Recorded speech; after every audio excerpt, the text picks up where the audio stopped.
Another person who died this year was Louise Gluck, age 80, American poet and author.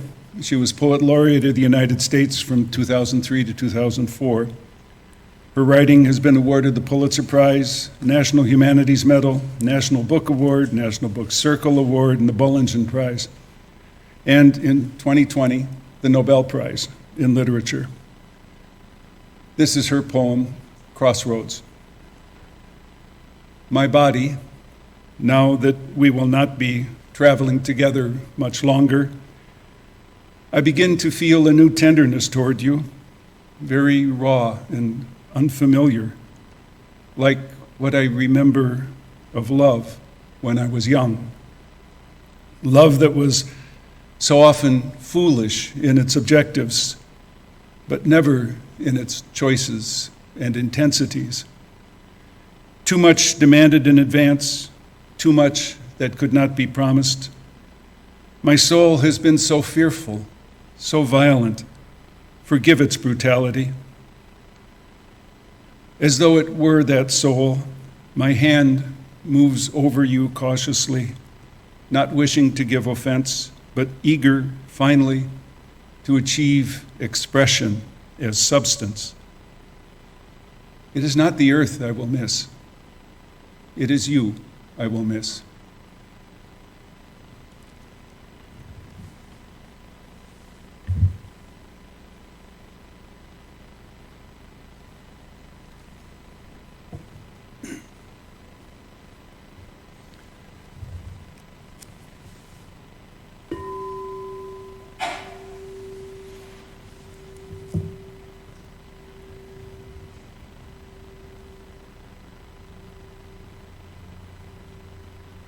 It's still ringing up here.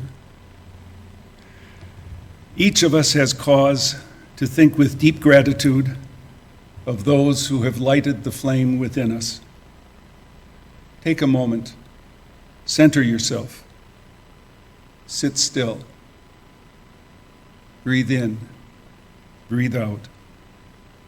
Take time to remember and reflect on the lives of those who have died in this last year, from around the world, around the country, and from our community. You have heard our singing bowl, a parting gift to us from Reverend Rita Capizzi as we ring it during our services. Have you noticed how it catches the colors of the sun coming through our windows as they shine on it? Today is a rotten day to use that as the illustration, but I think you can see that changing color. You have to kind of sit up front to see it. When you sit up front, it's down here and you can still see it. People in the back, you're out of luck. But have you noticed it catches the color of the sun coming through the windows as they shine on it?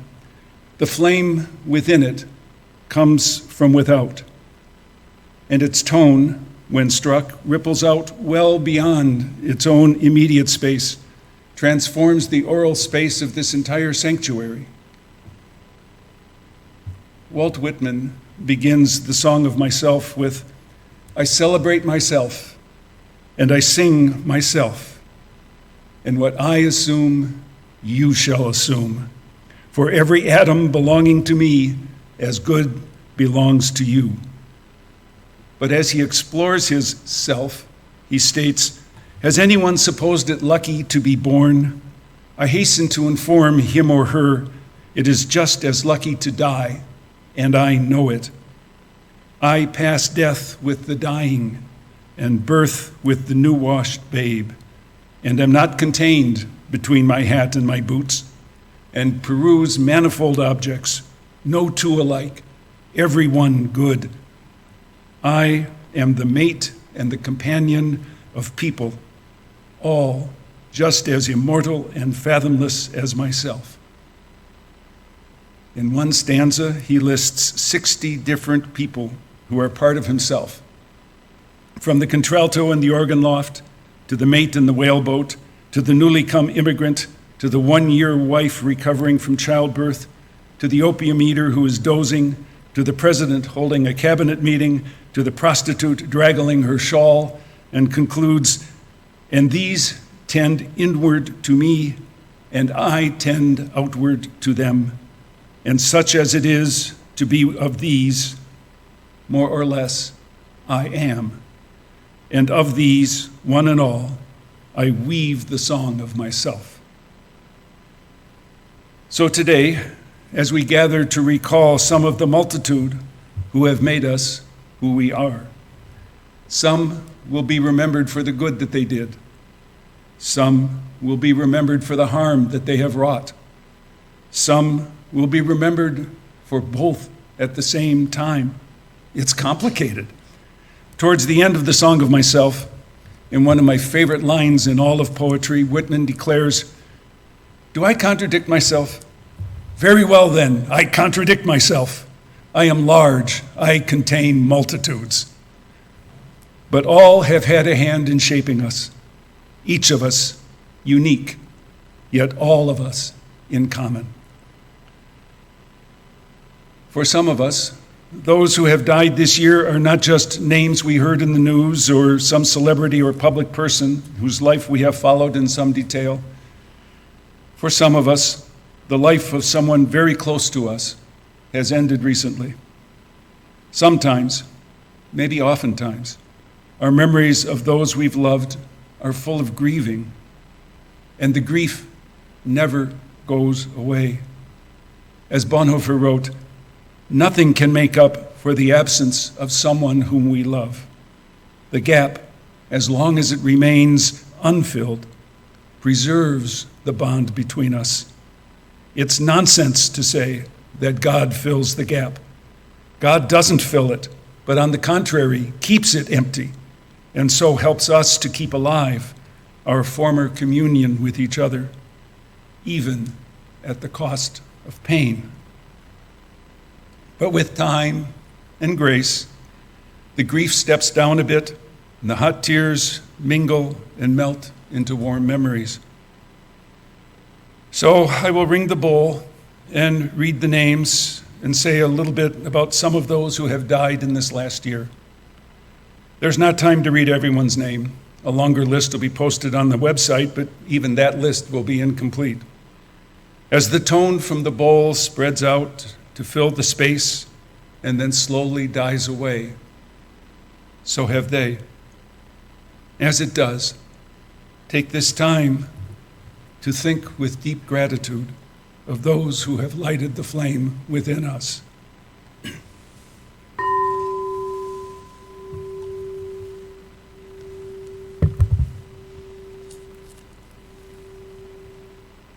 Lest we forget, this was yet again a year marked by violence. We don't have a decent count of the number of innocent bystanders killed in the war in Ukraine, nor the number of combatants killed on both sides, nor of the war in Israel and Gaza, or the civil war in Sudan, in Myanmar, or the Maghreb of North Africa, not to mention the lesser wars of Yemen, Syria, and Ethiopia. And 83 people were killed in major mass shootings. That means when more than 4 people were shot in the United States over this last year.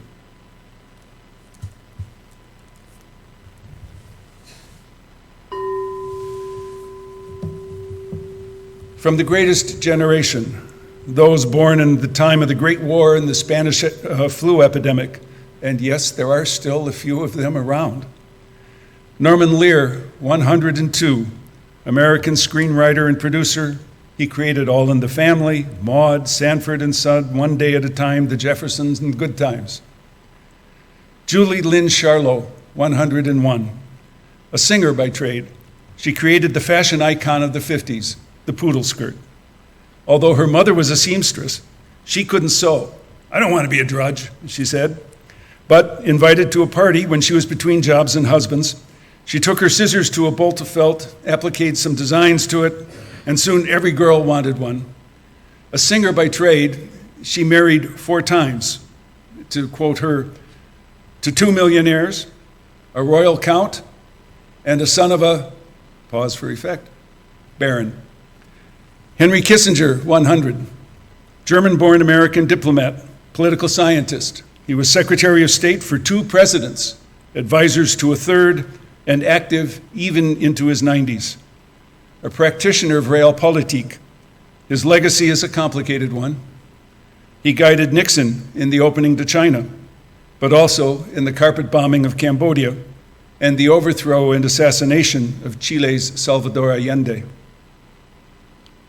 Al Cui, 99, former congressman, farmer, governor of Minnesota, known for his compassion and his conservative values and his ability to form partnerships across the aisle. Sister Mary Tashney, School Sisters of Notre Dame, 99. Local kid, grew up on a farm near Mankato. She entered the School Sisters of Notre Dame, became a school principal. In her retirement, she created the Center for Earth Spirituality, now the Living Earth Center on Good Counsel Hill. And Betty Nolan, 110 months, Bruce wants to note, the mother of Bruce Nolan, a member of our congregation.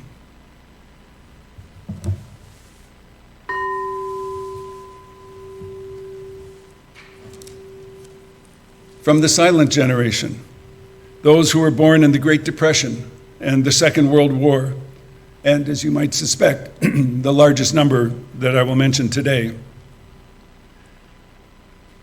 In international affairs, Jacques Delors, 98, former president of the European Commission, he led the drive to remove barriers to the free movement of capital, goods, and services and people throughout Europe.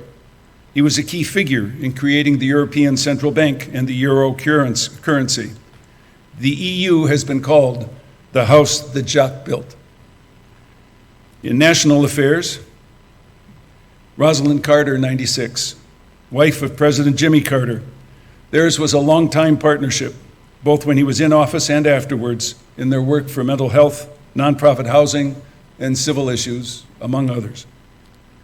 Amitai Etzioni, 94. He was born Werner Volk. He was a German-born Israeli-American sociologist, best known for his work on socioeconomics and communitarianism. He founded the Communitarian Network, a nonprofit, nonpartisan organization dedicated to supporting the moral, social, and political foundations of society. As a child, his parents fled the growing Nazi threat, eventually ending up in a commune in Palestine. There, he adopted the Hebrew name Amitai, which means truth. He dropped out of high school to join the Palmach, a guerrilla force that fought the British to create the State of Israel. And to protect his identity, he adopted the surname Etzioni. Despite, or perhaps because of, his guerrilla experience, he later became a peace activist. He wrote over 30 books, half of them academic, half popular. Sandra Day O'Connor, 93, first woman appointed to the Supreme Court. She was a centrist who provided the swing vote on many key issues of her time. After retiring from the court to care for her ailing husband, she served as Chancellor of the College of William and Mary. Daniel Ellsberg, 92, economist, military analyst. While working for the Rand Corporation, he copied and released to the New York Times the Pentagon Papers, the internal documents which showed that the military was lying about the Vietnam War. He expected to be imprisoned. He didn't flee when he was identified, and he was indicted under the Espionage Act. But because of government misconduct and illegal evidence gathering, which were committed by the same people who were later involved in Watergate, the charges against him were dismissed. Later in life, he was awarded the Right Livelihood Award and the Olof Palme Prize for his humanism and his courage. One you may not have heard of, Charles Feeney, 92, an American businessman who made his fortune in duty-free shopping. Early in his 50s, he had homes in New York, London, Paris, Aspen, the French Riviera, yachts, private jets, and he gave it all away, $8 billion, to philanthropic causes before he died. Most of his giving was anonymous, but it is known that he gave to AIDS and HIV work, public health in Vietnam and Haiti, to his alma mater, Cornell, that was how we learned about him, and to the Northern Ireland peace process. Warren Buffett, Bill and Melinda Gates, and Jeff Bezos credit him as their inspiration. Towards the end of his life, he lived in a 2-bedroom apartment in San Francisco. took public transportation and taxis, flew economy class, and carried his books and papers on board in a plastic bag. Arlen Erdahl, 92, born in Blue Earth, Minnesota. He represented Minnesota's 1st congressional district for 2 terms until he was unseated by Tim Penny. Before that, he served as Minnesota Secretary of State, and after, he served as the Associate Director for the Peace Corps and Assistant Secretary of Energy in the Reagan and Bush administrations. Dianne Feinstein, 90, for 31 years, U.S. Senator from California. Before that, she served on the Board of Supervisors for San Francisco, then 10 years as mayor following the assassination of Mayor George Moscone and Supervisor Harvey Milk. She authored the 1994 federal assaults weapon ban, was the first woman to have chaired the Senate Rules Committee. She also chaired the Senate Intelligence Committee, was ranking member of the Senate Judiciary Committee, and she won her 2012 re-election with almost 8 million votes, the most of any senator in history. And Nancy Schuster, 90. I know you don't know her. She was an American cruciverbalist. I had to include her, if for no other reason than the name of her profession. She began her career designing crossword puzzles for her PTA newsletter when her children were in school. She went on to compete in tournaments and wrote and edited the famous or infamous New York Times crossword puzzle. Writers: N. Scott Momaday, 89, American novelist, essayist, short story writer, first Native American writer to be awarded the Pulitzer Prize in fiction. He was later awarded the National Medal of Arts. Antonia Susan A.S. Byatt, 87. I always wondered what the A.S. stood for. She's best known for such novels as Possession and the Children's Book and her collection of short stories, The Gin and the Nightingale's Eyes. She was also a university professor, teaching for 11 years at University College of London. She was educated for a while at a Quaker boarding school, and she later said, "I'm not a Quaker, of course, because I'm anti-Christian, and the Quakers are a form of Christianity, but their religion is wonderful. You simply sat in silence and listened to the nature of things." Werner Vinge, 79, mathematician and computer scientist by training. He wrote influential science fiction novels and coined the phrase cyberspace. He won 5 Hugo Awards for his novels and novellas.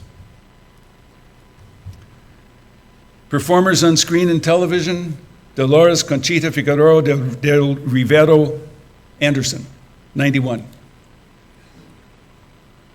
She's a singer, an actress, but above all a dancer. She started her career with the stage name Cheetah O'Hara, but she quickly changed it to Cheetah Rivera. She held, for 65 years, she held court on Broadway, beginning in 1950 with Guys and Dolls, playing key roles in West Side Story, Chicago, The Kiss of the Spider Woman, Sweet Charity, Bye Bye Birdie, and finishing in 2015 with The Visit. She won 2 Tony Awards. She was the first Latina to win Kennedy Center Honors and the Presidential Medal of Freedom.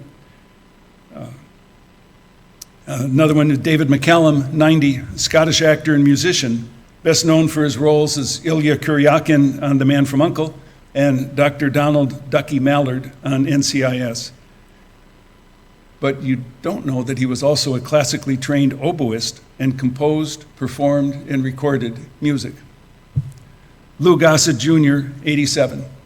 We know him as an actor. He started on Broadway at age 17, including playing opposite Sidney Poitier in Raisin in the Sun, both the stage and the film versions. He was awarded an Emmy for his role as Fiddler in Roots. He won an Academy Award for his role as Sergeant Foley in An Officer and a Gentleman, the first African-American male to win supporting actor.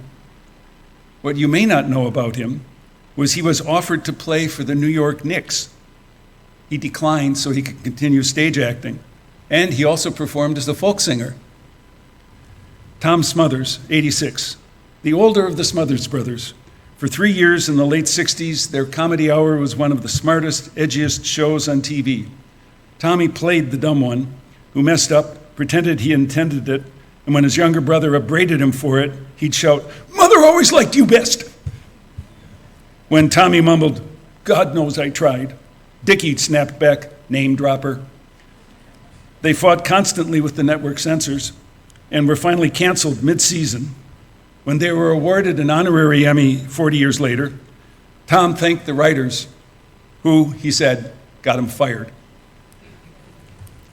Michael Gambon, 82, Irish-English actor. He began his career with Laurence Olivier as one of the original members of the Royal National Theatre. He's best known across the pond for his stage roles, both Shakespearean and contemporary. You know him from some of his film work, like The King's Speech and Fantastic Mr. Fox. But he's perhaps best known for his turn as Professor Dumbledore in the later Harry Potter films. Richard Roundtree, 81, known as the first black action hero. He played the lead in the movie Shaft.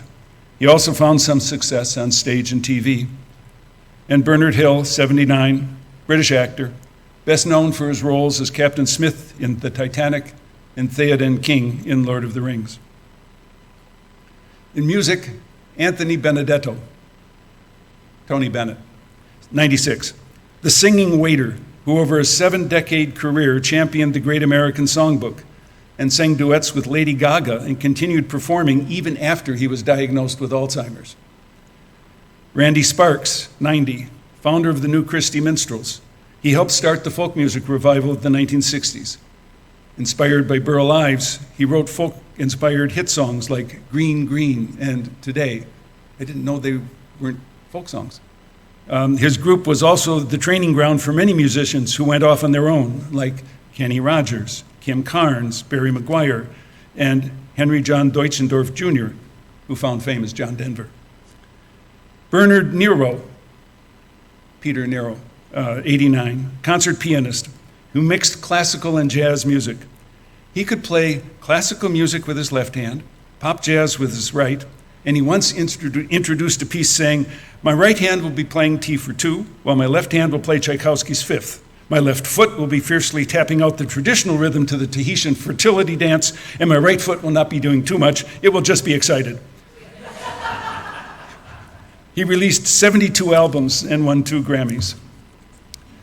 Johann Peter Schickele, 88.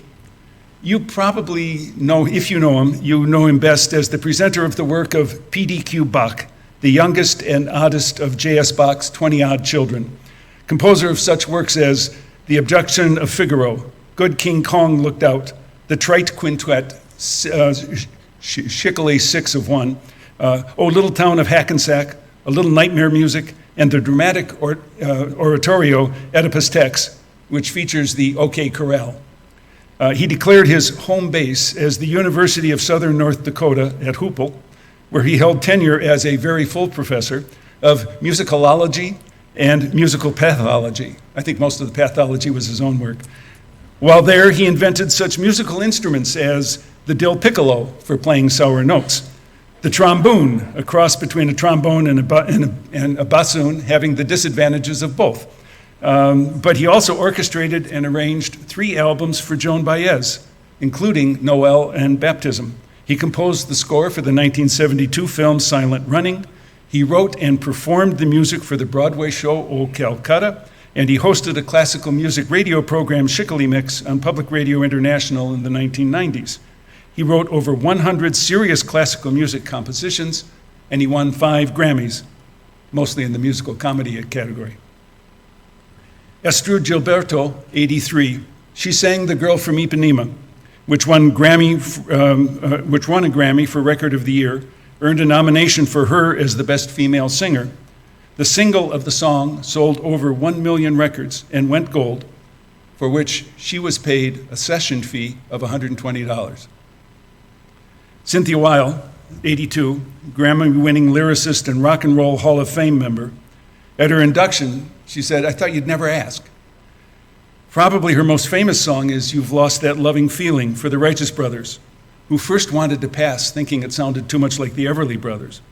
But she also wrote Here You Come Again for Dolly Parton, Blame It on the Bossa Nova for Edie Gourmet, Make Your Own Kind of Music for Mama Cass Elliot, Nobody But You for Gladys Knight, On Broadway for the Drifters, Uptown for the Crystals, Walkin' in the Rain for the Ronettes, and We Gotta Get Out of This Place for the Animals. By the way, We Gotta Get Out of This Place was the theme song for my senior class when I was in the seminary in Detroit. Richard Serra, 85, American sculptor. He studied English literature in college while working as a steel worker. He went on to earn an MFA in art from Yale. He's best known for his large creations in steel that interact with the landscape in which they are embedded, like tilted arc, tilted spheres, matter of time, and hours of day. In sports, Brooks Robinson, 86, for 23 seasons he played third base for the Orioles. Although he had a career batting average of .267, he was best known for his defensive play. He was voted All-Star 18 times, won the Golden Glove 16 times.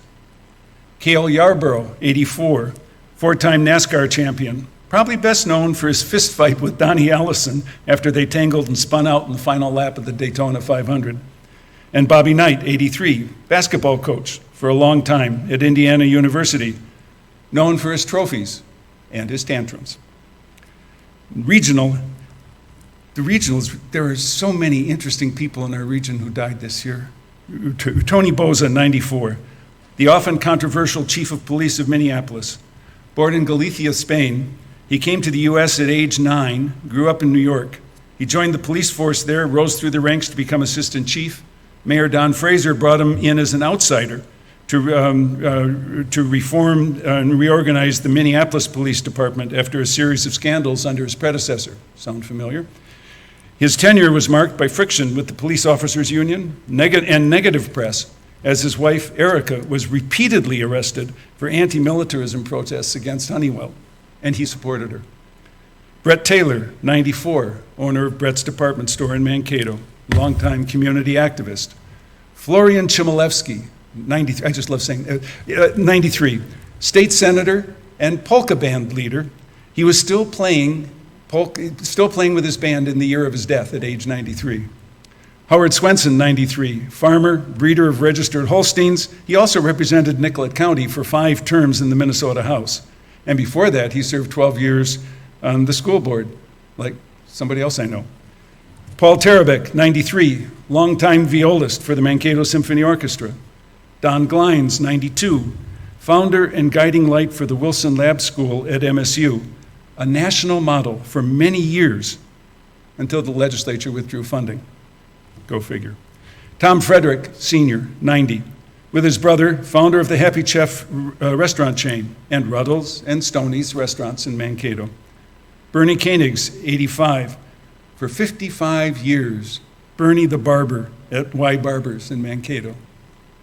Gene Hoffman, 80, he started out as a physics and math teacher, and then with his wife Margot, he founded Nicollet South Bike Shop. Ogden Confer, 78, CFO of Hubbard Milling, 4th generation of his family in the business. He was a philanthropist and a supporter of the arts, especially Asian arts. And Tom Bleasy, 78, scene designer for MSU Theater, Nostradamus at the Renaissance Fair, and co-founder and co-director of the GSR Fine Arts Festival. And among our own, Elaine Dickinson, 83, Liz Kipp's cousin, and Jim Vonderhaar, 82, member of our congregation, active volunteer and friend.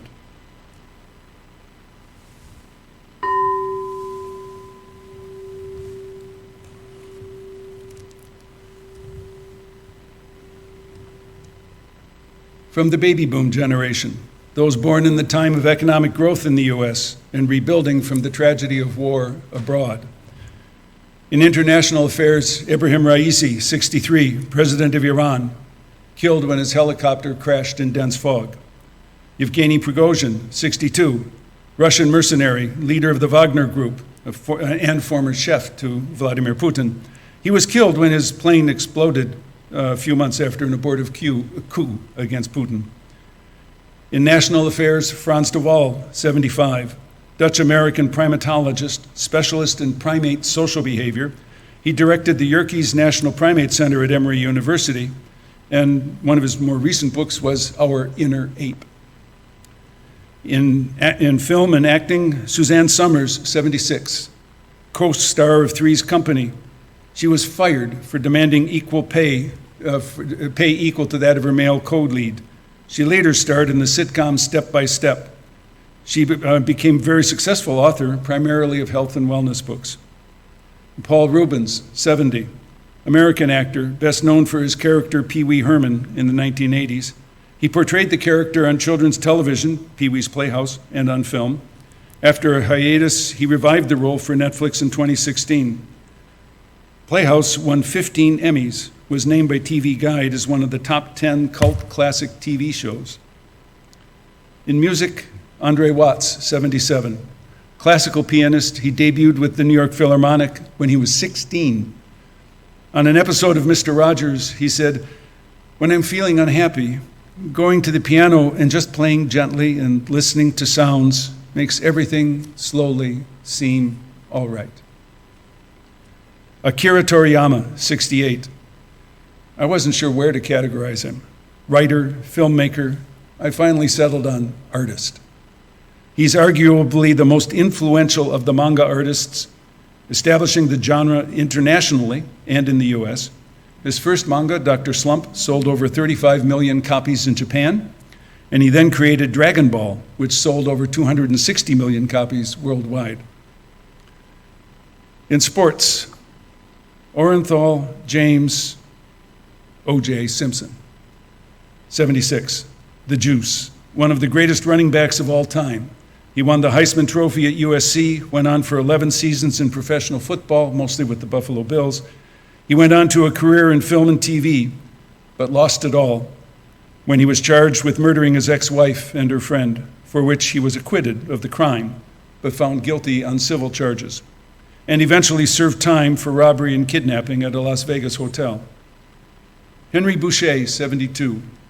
War Road High School hockey player. He was a silver medalist in the 1972 Olympics, won 2 world championships on the American national team. He went on to skate in the NHL and the WHL for 7 years. His career was cut short when he was sticked in the face and lost vision in one eye. He returned to War Road, coached hockey, mentored young players for years. He was a full-blooded member of the Ojibwa Nation. And in our region, Dave Jennings, 74. Carpenter, Staff Sergeant in the Marines, Speaker of the Minnesota House, candidate for governor, Commerce Commissioner, interim superintendent of the Minneapolis schools, superintendent of ISD in 112. He graduated from MSU in 1976, magna cum laude in political science. Tim Lidstrom, 73, Mankato realtor, community advocate. He probably spent as much time on building the community as he did on his own business. And among our own, Carl Olson, 67, Nancy Kramblett's brother-in-law.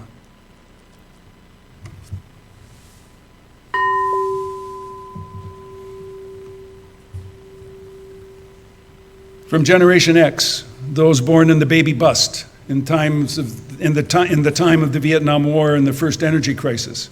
Remember Jimmy Carter's cardigan? Alexei Navalny, 47. Russian patriot, thorn in the side of Vladimir Putin. He died suddenly in a Siberian prison a day after appearing in a video at a court hearing where he appeared to be in good humor and good health. Matthew Perry, 54. The first thing he wanted to be remembered for was his work helping people overcome addiction.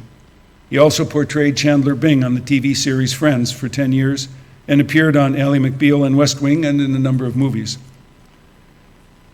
Shahada Sadaquat, 56.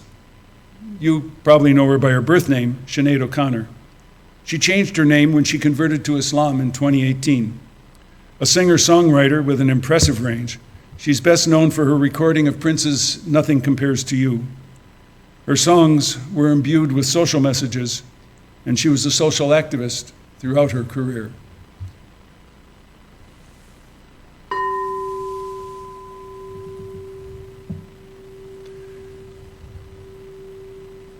From Generation Y, the children of the boomers, the first generation of the internet age. Idea Broadbent, 39, lifelong spokesperson and advocate for AIDS research and treatment. She was born with HIV, developed AIDS by age 5. She appeared on Nickelodeon with Magic Johnson in a public service spot when she was 7. At the 1996 Republican convention, she announced, "I am the next doctor. I am the next lawyer. I am the next Maya Angelou. I might even be the first woman president. I am the future, and I have AIDS. When she was 11, Oprah Winfrey asked her what was the hardest part about her disease, and she replied, "When your friends die." Frentorish Tori Bowie, 32, American track and field athlete. She won silver in the 100-meter dash in the 2016 Rio Olympics, gold in the 2017 World Championship. She died of eclampsia when she went into labor alone.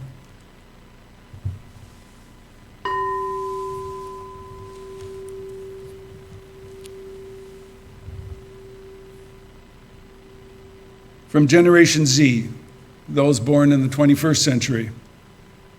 Kelvin Kiptum, 24. Last year, he set a world record in Chicago for the marathon, 2 hours and 15 seconds. He was killed in a car crash in his native Kenya. Cade Wolf, 26. East High School graduate, sergeant in the Army Special Forces. He died when his helicopter crashed in a training accident in the Mediterranean.